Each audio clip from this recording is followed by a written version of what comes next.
और मोहब्बत करो अपनी बीवियों से, कोई अच्छे कपड़े पहने तारीफ़ करो, बहुत अच्छी लग रही है, खाना पका के लाए माशाल्लाह तो बहुत बढ़िया खाना बना है।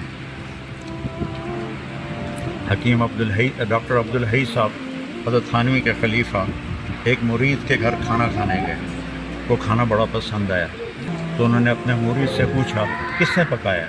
कहा जी मेरी बेगम ने पकाया। कहा उसे बुलाओ।